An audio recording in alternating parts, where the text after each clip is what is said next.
단 0.1%만 차이가 나도 인종과 성별, 생김새가 달라지는 이것, 바로 유전자의 배열입니다. 유전자와 세포액 속에 있는 염색체를 합쳐 게놈, 우리말로는 유전체라고 부르는데요.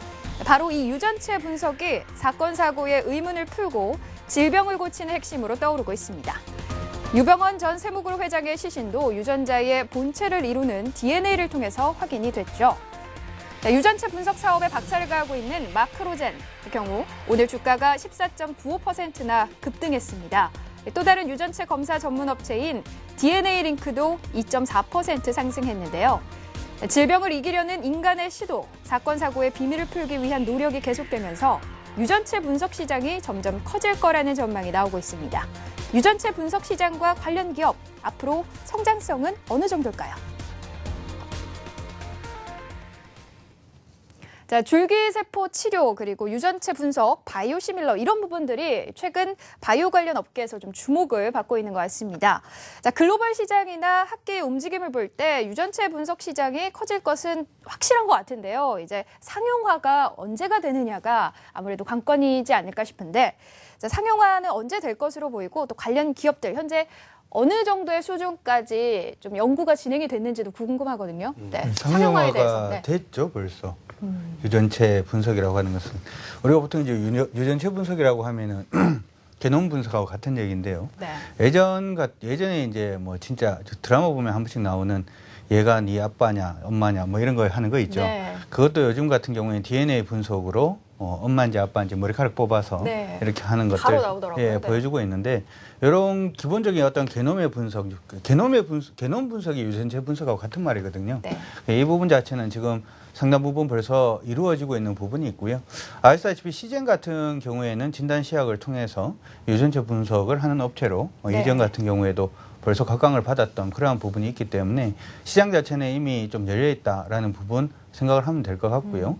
이 시장 자체가 이제 향후에도 굉장히 좀 커질 가능성이 높기 때문에 오늘은 뭐 전반적인 어떤 상황이나 그런 부분 얘기를 하면은 좀 좋지 않을까 그런 생각이 드는데 시장은 열려 있는 것으로 그렇게 생각하시면 될 것 같습니다. 네. 유전체 분석의 요점은 뭘까요? 그거를 왜 하는 게 될까요? 그러니까 지금까지는 사후였죠. 네. 병이 걸리면 치료를 했단 말이죠. 네. 근데 유전체 분석의 요점은 병이 걸리기 전에 무엇이 얘가 병이 걸릴 확률이 높다라고 한다면 그걸 미리 알고 사전에 치료를 한다는 뜻입니다. 그러니까 그만큼 뭐 미리 알고 이제 예방을 한다라는 뜻인데 예전에 그 안젤리나 졸리가 그 게놈 분석을 통해서 게놈 분석을 했는데 유방암을 걸릴 확률이 87%다. 그러다 검사 결과가 나왔습니다. 네. 그래서 뛰어났습니다. 미리. 미리 뛰어낸 네. 거죠. 그래서 그러니까 그런 것들의 어떤 그 일맥상통한 이야기라고 이제 보시면 될 것 같은데요.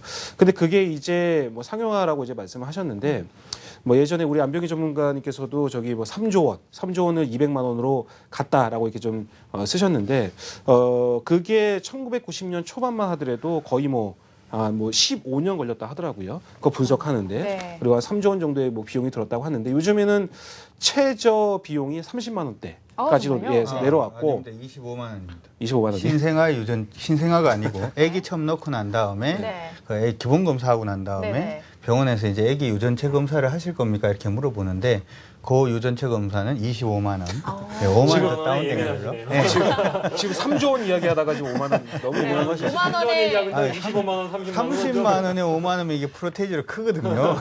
어쨌든 비용이 많이 싸지고 있다라는 거겠죠. 그리고 이제 비용이 싸지면 오히려 이제 뭐 영업이익률이나 이런 거 좀 나빠지는 거 아니겠냐 생각을 할 수 있겠지만 많은 사람들이 이제 저가에 사용할 수 있는 부분이 있는 거기 때문에 그만큼 성장성이 크다라고 볼 수가 있겠습니다. 네.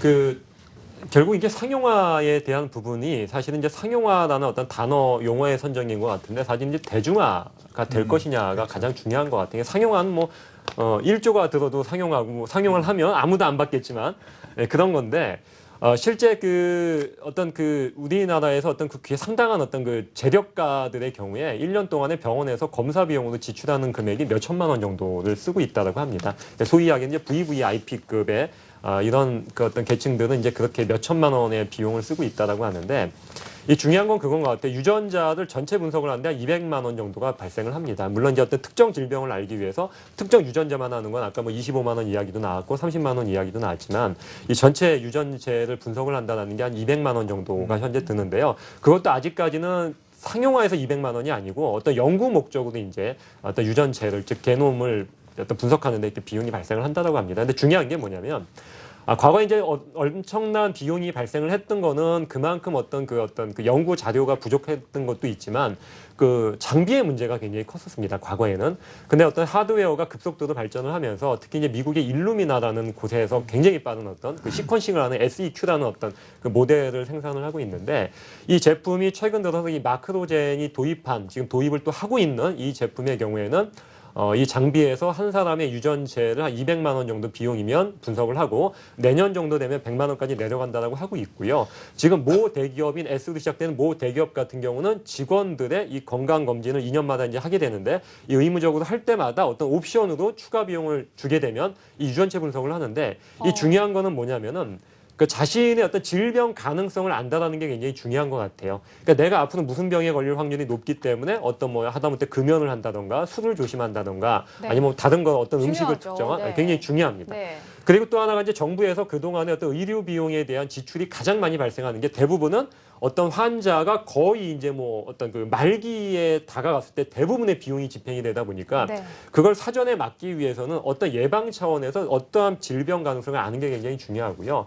한 가지 좀 이야기가 좀 길어지지만 여담이지만 어떤 그 암이 발병을 했을 때 소위 이야기하는 굉장히 유명한 약을 그 어떤 주사제를 넣는다라고 해도 그 암이 어떤 그 약효가 들 가능성이 한 40% 미만이라고 합니다. 그럼 왜 그러냐면 암 자체가 유전자의 변이를 이루어가지고 나온 어떤 그 병이다 보니까 그 유전체에 대한 특성을 모르고 그냥 주사만 찔러댄다고 낫지는 않다 보니까 환자가 한 번에 맞았는데 이 유전자가 맞아가지고 어떤 그 잘 맞는 약이기 때문에 나으면 모르겠는데 그게 아닐 경우에 환자는 가뜩이나 암 때문에 힘들고 또 주사제가 워낙에 독하기 때문에 힘드는데 또 두 번째, 세 번째 약을 처방을 하다 보면 환자가 그 사이에 이제 네. 어떻게 보면 임종을 해버리는 문제가 네. 있다라는 거죠. 그러니까 결국 유전자에 대한 검사를 하는 게 굉장히 중요하고 과거에 스티브 잡스가 이제 췌장암 때문에 2억 원 정도의 비용이 발생하는데 그게 이제 100만 원, 200만 원까지 떨어지는 상태이기 때문에 네. 이 대중화의 문턱에 있기 때문에 굉장히 중요하게 좀 기대를 해볼 만하다고 보여집니다. 네. 지금 역시 우리- 꼼책의 닥터십니다. 네. 꼼책의 닥터시라고요. 우리 안 대표님이 이제 처음부터 시작해서 쭉 정부 정책까지 그냥 말씀해 주셨는데 네. 이게 이제 그 유전체 분석 부분, 유전체 이제 치료가 있고 세포 치료가 있어요. 네. 그 어렵네요. 예, 네. 세포 치료는 이제 세포 치료고, 네. 이제 유전체 치료는 아까 말했던 그 게놈 중에서 뭔가 문제가 생긴 네. 그 DNA만 치료를 하는 게 유전체 부분에 그 어떻게 보면은 이제 관련된 치료다 이렇게 볼 수가 있는데 지금 보면 벌써 많은 회사들이 하고 있습니다. 뭐 바이오메드도 그렇고 코롱 생명과학도 그렇고 동아제약이나 뭐 이런 회사들이 많이 하고 있죠. 하고 있는데 이 부분은 사실 이런 부분이 있어요. 우리나라 같은 경우에도 사실은 제약업체한테는 좀 많이 뭐라고 할까요? 규제라든지 그런 부분이 여전히 많은데 네, 맞습니다. 이 바이오 관련돼서 특히 유전체 분석이나 이 관련된 기업들에 대해서는 정부가 전폭적으로 밀어주고 있는 이유는 하나입니다. 어떤 게 있나요? 여러분들 아신지 모르겠습니다. 이게 이제 정확하지는 않은데 저도 이제 들은 바에 의하면 네. 병원에 우리가 감기 때문에 가면 감기가 바이러스가 굉장히 많죠. 네. 그래서 뭐 때문에 이 사람이 감기를 달고 있는지를 알 수가 없답니다. 그러면은 맞아요. 네. A라는 약을 한번 써보는 겁니다. 효과가 있는지. 이틀 뒤에 갔더니 A라는 약이 효과가 없으면 B라는 약도 한번 써보는 겁니다. 그래서 3일치를 그렇죠? 먼저 네. 주시죠. 네. 그러다가 이게 소위 말하는 아다리가 딱 맞아 떨어져서 이 사람이 나오면 낫는 거예요. 그러면 의료보험 같은 경우에는 A라는 약을 줬을 때도 정부가 의료보험을 이제 해줘야 되는 거고 B라는 약을 했을 때도 그 약을 또 줘야 되는 거잖아요. 그 비용 자체가 굉장히 많이 든다는 거죠. 네. 근데 유전체 분석을 하게 되면은 이 사람한테는 그러니까 미리 이걸 판단하는 것도 중요하겠지만 이 사람이 병에 걸렸을 때 이 사람은 어떤 약이 맞다는 걸 알 수가 있기 정확한 때문에 진단, 그렇죠. 네. 그러면은 비용이 적게 들죠. 네. 지금 미국도 그렇고 우리나라도 그렇고 대부분의 이제 세계 여러 나라들이 문제가 되는 것이 국민연금, 두 번째가 의료보험 네. 관련된 재정 부분이 굉장히 문제가 되는데 정부 같은 경우에는 이 의료보험 재정을 정상화시키기 위해서라도 이런 유전체 시장 자체를 키울 수밖에 없는 거예요. 그러면 우리가 오늘 꼼책에서 유전체 시장을 콕 집어서 지금 얘기를 참 잘하고 있는 것 같은데 이 정부 정책하고도 맞아떨어지는 시장이기 때문에 향후의 성장성도 굉장히 좀 많이 커지게 되고 네. 당연히 정부 정책이라든지 이런 부분에서 연구가 많이 들어가게 되면은 아까 이제 우리 안 대표님 말씀을 하신 것처럼 대중화되는 부분도 굉장히 좀 빨라질 가능성이 높기 때문에 네. 이 부분에 대해서는 계속해서 좀 관심은 가지는 것이 필요할 것 같습니다. 네. 그리고 한 가지만 더 말씀을 드리자면 아까 우리 안병희 대표님께서 일루미나 이제 말씀하셨잖아요. 네. 그러니까 일루미나라는 회사가 정말 어마어마한 기업이에요. 우리나라에 거의 뭐 이제 마크로제는 거기 회사에 이제 장비를 받아다가 이제 유전체 분석 시장에 뛰어드는 회사이고, 네. 근데 일루미나라는 그 기업에 대해서 제가 주봉 차트를 갖고 왔습니다. 뭐 차트 한번 보여주시죠. 그림을 일루미나라는 그림입니다. 이게 모 사설 기관이죠. 그러니까 뭐 이게 일루미나 주봉 차트인데요. 한 번도 거의 뭐 흔들림이 없이 계속적으로 네. 올라가고 그러네요. 있는 상황입니다. 네. 그러니까 요게 뭐 우스갯소리로 저희는 뭐 일루미나 전루미나 다 올라가는 건 매한가지다라고 우스갯소리를 했는데 네. 예전에 그런 어떤 조사 기관에서 한 조사를 했는데요. 세계 혁신 기업에서 일루미나가 1등 기업으로 뽑혔어요. 근데 뭐 2등이 뭐 테슬라 모터스, 뭐 애플 컴퓨터 이렇게 있었고 그거 다 제치고 대단한데요? 예, 네. 일루미나가 1등이었거든요. 근데 일루미나는 이제 유전체의 어떤 하드웨어적인 갑이라고 보시면 될 것 같습니다. 모든 이제 분석 장비를 아시아 시장에서는 뭐 일본하고 우리나라 이렇게 주고 있는데 그 중에서 이제 마크로젠이 거기서 좀 받고 있다라고 보시면 될 것 같습니다. 그래서 어쨌거나 그와 관련된 기업이 물론 뭐 그 사설 기관이 제가 정확히는 기억이 안 나는데 사설 기관에서 약간 선정 혁신 기업으로 꼽히는 걸 보면 지금 미국에서는 지금 2007년도부터 이제 상용화가 본격적으로 이제 시작하고 있는 단계다라고 보시면 될 것 같은데요. 그러니까 우리나라도 이제 조만간에 그런 것들이 마치 LED 전구가 이제 예전에 대내만에 그러다가 어느 날 갑자기 LED 조명이 싹 깔리듯이 네. 이런 어떤 유전체 분석 시장도 이제는 조금씩 정말로 이제 상용화, 네. 뭐 임박, 스며들 대중화, 것이다. 예 그런 어떤 그 시장으로 좀 탈바꿈되고 있는 모습이다라고 봐야 될 것 같습니다. 네. 뭐 지금 그리고 종목이 유전체- 나오고 있죠. 네. 네, 분석에는 중요한 게 하나가 지금 현재 그 소위 이야기하는 그 시퀀싱이라고 보통 하거든요. 그 유전체 이제 게놈을 지도를 이렇게 분석을 하는 걸 이제 시퀀싱이라고 하는데 이제 그보다도 사실 이제 시장이 열려야지 되는 건 사실 이제 모 기업은 얘기는 안 할게요. 이제 추천 같기 때문에 어떤 기업이다라고 얘기는 안 하겠지만 현재 그 시퀀싱을 하는 기업들은 많이 있습니다. 근데 이제 중요한 건 뭐냐면은 현재 이제 그 유전체에 대한 데이터베이스를 어느 기업이 확보를 하나의 문제예요, 사실은. 그러니까 어떠한 사람의 유전자를 분석을 하는 거는 장비만 있으면 사실은 어느 정도 연구 인력만 있으면 당연히 하는 거고요. 그게 현재 이제 마크로젠이 1위다라는 말씀을 드릴 수 있는 건데 이제 중요한 건 뭐냐? 거기서 뛰어넘어서 어떠한 유전자를 가진 변이가 있을 때 어떠한 질병에 잘 걸리더라라는 거는 수많은 몇 년 동안 어떤 임상 데이터가 있어야지만 그 기업이 보유를 할 수 있고 이 최근과 같이 어떤 그 개인 정보에 대해서 굉장히 지금 규제가 강화가 되기 때문에 이러한 정보조차도 사실 과거처럼 이렇게 수집하는 게 굉장히 어렵다라는 겁니다. 그래서 우리나라에 이제 그 유전체 그 분석하는 이런 시퀀싱 기업하면 뭐 대표적으로 3개의 기업이 있는데 이 그러한 기업들 중에서도 어떠한 기업이 이러한 유전체에 대한 데이터베이스를 많이 확보를 하고 있냐가 향후의 관건이 될 거고요.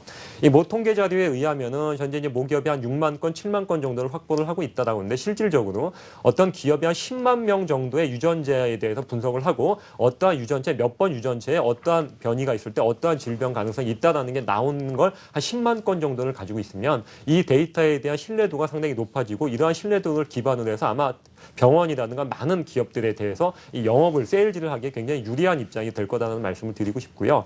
이 또 하나가 제가 이제 뭐 어떤 기업가하고 이제 그 어떤 내용을 좀 이렇게 통화를 하다 보니까 이런 얘기를 합니다. 그 미국과 같은 경우는 어떠한 굉장히 위급한 상황이 되거나 아니면 국민의 건강에 어떤 증진을 일으킬 수 있다면 이 규제보다는 일단은 통과를 시켜놓고 여기에서 문제가 있을 때 그거를 막는 차단의 역할을 하는데 네. 우리나라 같은 경우 너무나 많은 어떤 그 규제들이 많다 보니까 이 기업들이 사실은 많은 사람들이 이 질병으로 해서 어려움에도 불구하고 빨리 통과를 시켜서 먼저 이게 뭐 시범적이든 아니든을 떠나서 이러한 것들이 어떤 인체에 어떤 해가 없다면 통과를 시켜놓고 어느 정도 증진을 시키는 게 좋은데 일단은 규제에 너무나 많은 게 막혀져 있고 이러한 것들이 최근 들어서 바이오에 대한 어떤 그 정책적인 부분을 풀어주고 있다라는 거는 굉장히 환영할 만한 일이다라는 말씀을 좀 드릴 수 있을 것 같고요. 생각이 나는데 이 유전체 관련된 그 약 중에서 희소병 같은 거 있죠. 그러니까 네. 보통 사람들이 많이 걸리지 않는 희귀병. 희귀병이라고 하죠. 희귀병 관련된 그 이 부분 사업 부분의 규제를 푸는 것도 굉장히 중요하지만 그 얘기를 듣다 보니까 그런 것 같아요. 희귀병 관련해 가지고는 해외는 약이 있는데 우리나라는 약이 못 들어온 약이 있어요. 그러니까 해외에 나가면은 네네네. 치료를 할 수가 있는데 그 약을 먹어서 우리나라는 치료를 못 하는 경우가 있거든요. 네. 뭐냐면 이 약이 미국에서는 상용화되고 뭐 유럽에서는 상용화돼도 네. 우리나라 식품 그 의약청에서는 이 부분의 약을 통과를 시켜주질 않아서 네. 못 들어오는 경우도 네. 있는데 더불어서 이제 그런 부분도 들어오는 거에 대해서 좀 규제를 좀 많이 풀어줬으면 좋겠다는 생각도 듭니다. 네. 뭐 지금 종목들도 조금 나왔는데 추천인 것 같아서 말씀 안 해주신다라고 하셨어요. 그렇다면 유전체 분석 관련해서 좀 관심 있게 봐야 할 종목이 있다면 저는 추천 이렇게 아니고요. 네. 생각을 합니다. 이게 이제 사실 시작된 지는 굉장히 좀 오래된 네. 시장이고요. 우리나라 업체들 같은 경우 약간 좀 후발 업체의 약간 성격을 가지고 있습니다. 뭐 기본적으로 미국 같은 경우에 뭐 기술의 한 80%를 따라가고 있다 이렇게도 얘기는 나오고는 있지만 여전히 아직까지는 약간 좀 후발 부분이 있고요. 이러한 부분에 조금 리스크를 줄인다면 어떤 부분이 있을까라고 생각을 하다가 요 관련돼서 유전체 그 제약 관련해서 위탁하는 업체들한테 좀 관심을 두는 게 어떨까 네. 이렇게 생각을 해봐요. 무슨 얘기냐 그 하면 어떤 것들이 있죠?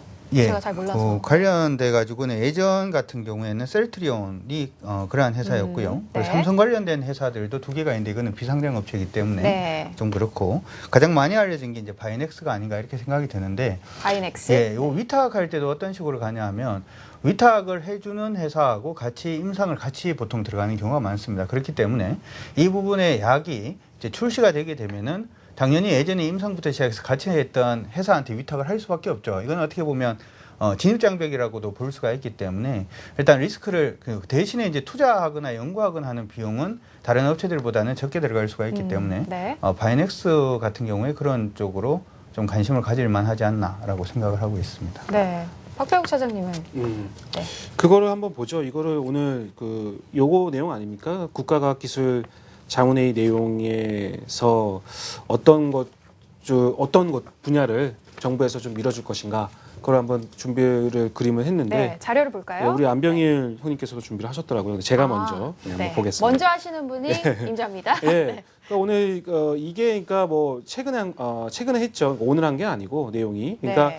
2020년까지 바이오 7대 강국 도약을 하겠다라는 어떤 내용이 나오면서 가장 중요한 것은 유망 아이템이라고 해가지고요. 바이오 시밀러, 그러니까 줄기세포 유전자 치료제, 그러니까 융합 의료기. 우리가 알고 있는 대부분 뭐 바이오 시밀러, 그다음 유전체, 그다음 줄기세포, 그다음 헬스케어. 그다음 이 의료기기 이렇게 해서 전부 다입니다. 그러니까 대부분의 아우르는 통합적인 어떤 이야기들을 좀 했다라는 거죠. 그래서 이 내용들을 가장 가만히 읽어보니까 이것을 왜 하냐? 그러니까 이 레포트를 제가 가만히 레포트는 아니고 요 내용 한번 읽어봤더니요. 그거 들어가. 그러니까 요점은 뭐냐면은 정부에서도 될만 하니까 한 거다. 될만 하니까 우리나라가 가만히 보니까 좀 글로벌적 수준에 좀 위에 좀 수준이 상당 클래스에 좀 놓여져 있는 상황이고 그리고 될만 하니까 그리고 신수성 사업으로서 뭐 삼성도 지금 바이오 쪽에 손대고 있다라고 하는데 그쪽에 일단은 주안점을 두고 해본다면 그래서 제가 여기다 썼듯이 뭐 유병장수 시대. 그러니까 오래 사는 네. 어떤 그런 흐름이 나오겠는데 흐름인데. 글쎄요, 병원 계속적으로 좀 있기 마련이고, 네. 그런 어떤 그 복지, 노인화, 그다음 뭐 고령화, 그리고 뭐 이제 그런 어떤 그 흐름 속에서 네. 반드시 좀 해내가야 될 부분이 아니겠느냐. 될만 하니까 이런 것들을 좀 사업으로 국가자문위에서 이렇게 선정을 해가지고 좀 속된 말로 그냥 밀어주겠다라는 거 아니겠습니까? 그렇기 때문에 한번 추진을 한번 해보자라는 이야기도 있었기 때문에 사실상 유전체 분석도 유전체 분석이지만 뭐 바이오시밀러, 헬스케어 이쪽도 전반적으로 다 봤을 때 좀 커나갈 수 있는 그런 부분이 네. 충분히 있다. 그러니까 아프면서 오래 사느냐, 아프지 않고 건강하게 오래 사느냐를 음. 했을 때 당연히 무병장수겠죠. 무병장수가 네. 또 맞는 말이겠죠. 근데 네. 아무래도 이제 요즘 뭐 환경 오염이라든지 뭐 네. 또 담배라든지 뭐 술이라든지 이런 것들이 어떤 뭐 후천적인 것들이 너무나 많기 때문에 병을 일으킬 수 있는 것들이 많기 때문에 병은 안 걸릴 수가 없어요. 안 네. 걸릴 수가 없는데 이제는 그것을 정복하는 시대가 계속적으로 오고 있는 흐름이라고 봐야 담배 되겠죠. 끊으셔야죠. 예, 그러니까요. 그래서 어찌됐든 간에 이런 어떤 말씀하셨으니까. 네. 이런 어떤 내용들이 아무래도 정부 차원에서 어떤 이제 밀어주고 네. 있는 그런 흐름이기 당황하지 때문에 마시고요. 네. 전반적으로는 다 괜찮지 않을까 생각이 드는데 네. 일단은 유전체 쪽에 우리가 지금 말하고 있는 상황이니까 뭐 오늘 외국계에서 한 7만 주 가량이 유입이 되면서 상한가래가 마크로젠, 네. DNA 링크, 테라제니틱스 요 세 종목은 아무래도 이 유전체 쪽에는 특화가 되어 있다라고 좀 일컬어지는 종목들이기 때문에 항상 뭐 관심 있게 봐야 되지 않을까 싶습니다. 네. 예. 뭐 앞에서 뭐 종목은 세 종목이 우리나라 유전체 기업하면 딱 세 종목이에요. 아까 그 종목들. 네. 그러니까 그렇게 보시면 될 것 같고요. 아마 몸소 아마 유병장수를 실천하시려고 아마 이게 100세 시대이기 때문에 병이 없이 무병장수하기는 굉장히 힘들 거다라고 봐요, 실제. 그리고 어떤 종목보다 전체적인 그림을 말씀을 드리면 사실 이 박정희 대통령 정부 시절에는 이제 그 농경 뭐 어떤 농업화에서 이제 어떻게 보면 이제 중공업 이 중화학공업을 이제 육성을 시켰죠. 그러면서 자동차도 넘어왔었고, 그러다 이제 반도체, 그러다 스마트폰까지 넘어온 이런 시대에 결국 이제 다음 먹거리가 우리나라 이제 한국의 어떤 이미지에서도 굉장히 필요하고 미래 성장 동력이 굉장히 필요한데 이게 아마 바이오가 될 가능성이 굉장히 높다라는 말씀을 좀 드릴 수 있을 것 같고요. 그래서 이제 그 정부 정책적으로 육성을 하는 이유고 전체적인 어떤 그 신약에 대한 어떤 그 대비했을 때 미국과 대비했을 때 그런 신약에 대해서 점수를 부여했을 때 미국을 100이라고 했을 때 한국은 한 80 정도를 준다라고 해서 그다지 뒤처지지도 않는다라는 이야기들을 합니다. 거기다 2012년 즉 재작년부터 해도 2017년까지 이 글로벌 제약사들의 소위 이야기는 오리지널 그 어떤 원료 이야기죠. 이런 것들이 대부분이 특허가 만료가 되다 보니까 이 글로벌 제약사 입장에서도 많은 신약들 기업들을 M&A를 하거나 아니면 이런 것들을 개발을 하려고 하는데 그러한 시발점 자체가 현재는 과거에 어떤 뭐 바이오 시밀러다 내지는 뭐 어떤 그 화학적인 성분을 가지고 있는 제약들이 나왔다면 앞으로 시장 흐름 자체가 어떤 유전체 치료제 줄기세포는 제가 알기로는 굉장히 아직 먼 미래 일로 알고 있기 때문에 이거에 대한 기술력은 아직까지도 뭐 상당히 이제 뭐 5년 10년 뒤에 터질 거고요. 지금 현재 이제 시장에서도 아직까지 상용화는 안 됐지만 상용화 직전까지 왔던 것들이 대부분의 유전자 치료제에 관련된 것들이 이게 신약들이 준비가 되고 있는 것들이 많기 때문에 이 과거와 같이 이제 제가 다시 한번 말씀드리지만 과거에는 바이오하면 완전히 테마주의 뭐 소위 이야기는 잡주다라고 이야기를 했는데 지금 과연 실적도 없는데 왜 가냐? 이제는 뭐냐? 현실화가 가능한 어떤 가능성을 보고 가는 시점이다 보니까 이 많은 기업들이 성장이 둔화된 것들을 버리고 이제 좀 성장성이 있는 기업들을 네. 좀 관찰을 하실 때가 분명히 되었다라는 말씀드리고 싶습니다. 아까 줄기세포 부분은 먼 얘기는 아니고요. 우리가 지금 예전에 이제 황우석 그 서울대 정 교수가 그거에 대해서 이제 파동이 한번 있었잖아요. 네. 그렇죠? 근데 이번에 차바이오텍에서 차병원 연구팀이 세계 최초로 성인 체세포 복제줄기세포 확립에 성공했다라고 하면서 올해 4월 18일자 줄기세포 분야의 국제학술지에 게재가 됐습니다. 그래서 줄기세포 부분도 관심 같이 가져놓으시면 괜찮을 것 같습니다. 네. 그럼 정부도 바이오 강국을 이제 표방하고 나섰는데 말씀하신 것처럼 줄기세포 치료, 유전체 분석, 바이오 시밀러 각각의 성장성이 가능하다, 크다라고 말씀을 하셨는데 가장 그러면 저희가 성장성이 클 것이다라고 볼 수 있는 건 어떤 걸까요? 세계적으로. 예전에 저도 그런 얘기 들었어요. 그러니까 외국 사람들이 우리나라에서 놀래는 거. 네. 그거 뭐 해무탕 먹을 때 낙지 넣는 거. 살아있는 거. 네. 예, 그런 거 되게 막 되게 뭐라 그러더라고요. 그래서 되게 무슨 뭐 몬도가 내가 아니고 뭐 아무튼 뭐 네? 바야바도 아니고 되게 네. 굉장히 좀 그렇죠. 의아했다라고 합니다. 근데 그 중에서 하나가 또 뭐였냐면은 뭐 번데기 먹는 것도 물론 네, 그거였지만 맞아요. 콩자반 있죠, 콩자반. 네. 콩자반이라는 반찬을 젓가락으로 싹 들어갔고 딱 먹는 걸 보면서 그 사람들은 포크로 이렇게 쿡 집어서 먹잖아요, 고기를. 섬세한 이 소금. 그렇죠. 굉장히 움직임. 섬세합니다. 그래서 제가 그 내용을 보면서 뉴스를 한번 봤는데 이 현미경으로 이렇게 세포에 안에 들어있는 핵을 이제 아주 되게 굉장히 작은 핀셋으로 이렇게 딱 터트리는 거 있잖아요. 네. 그거는 우리나라 사람밖에 못 한대요. 손으로 하나요? 손으로 이렇게 쏙 손으로 아니 핀셋 같은 거를 손으로 들고 이렇게 현미경을 보면서 아주 미세한 거죠. 근데 네. 그거는 기계로도 못 하고 사람의 손으로만 해야 되는 건데 그것을 세계 각지에 있는 연구팀에 그것만 전문으로 하는 한국 사람이 있다라고 우스갯소리로 그런 이야기가 나올 정도로 그러니까 굉장히 좀 이 손가락을 쓰는 거에 굉장히 민감한 거죠. 그러니까 그렇게 본다면은 그때 황우석 씨와 관련돼 가지고 뭐 줄기세포 이야기 나오면서 그때 한참 한국 사람만이 할 수 있다. 이쪽은 이런 이야기가 굉장히 많이 나왔었던 거였거든요. 근데 이러한 내용들이 아까 우리 안병희 대표님의 말씀이 전 참 그 귀감이 되는데 지금 우리가 신수용 사업으로서 이제 화학도 했고 자동차도 했고 뭔가 이제 먹거리를 좀 찾아야 되겠다. 근데 가만히 생각해 보면 정말 이쪽인 것 같습니다. 이쪽에 우리가 좀 특화를 지닌 부분도 굉장히 많이 있기 때문에 이쪽으로 밀고 간다면 충분히 될 만한 나라가 되지 않을까. 그리고 바야흐로 좀 시기가 뭐 여기 유병장수라 써온 것처럼 이게 고려가 되는 시기 아니겠습니까? 그러니까 이런 어떤 내용들 속에 딱 걸맞는 그런 어떤 사업이지 않을까 생각이 드네요. 네. 예. 그러니까 유전체 분석 시장 바이오 뜰만한 이유가 확실하다라는 네. 거죠. 네, 이렇게 정리를 해보도록 하겠습니다. 자, 지금 여러분들의 생각이 어떤지도 궁금합니다. 저희 문자 받고 있거든요. 유료 문자 샵 8181로 좋은 의견 보내주시면 저희가 추첨을 통해서 시원한 아이스크림 모바일 쿠폰 보내드리도록 하겠습니다. 자, 뉴스 정보 히든 10% 여기까지 하도록 하겠습니다.